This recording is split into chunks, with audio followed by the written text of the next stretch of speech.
Today we're talking about separation!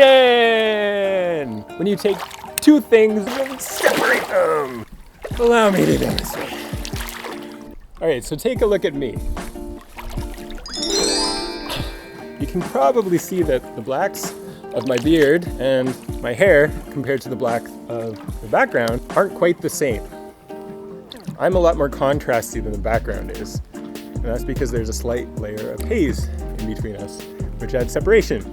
Now, if you're in a setting that has a distracting background or you just want to add some atmosphere, all you have to do is cut me out from the background and then hit Control L and then grab the slider at the bottom, right here, and slide it to the right. See that? So that makes the blacks less dark. And it would be affecting me as well, except I'm cut out on a layer above, so it keeps me separate. Now, you probably noticed this line across the image. This is because we cut out the layer that I'm on. Let's do it again, but this time we're going to take the top layer selection and turn it into a layer mask by pressing this button here.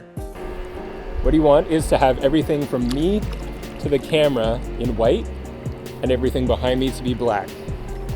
Now click on the bottom layer and press Ctrl-Shift-N to make a new blank layer. Press the letter X to switch your main color to white. Now press G to select the fill tool and click anywhere in the layer. This will make everything white.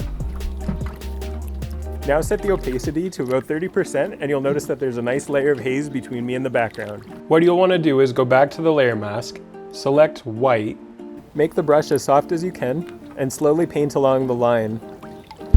This will make for a nice fade in the haze as you go across the water, making it look more realistic, as if the further you go, the more hazy it gets. Hopefully this tutorial helped you separate your subject from your background. Thanks for joining.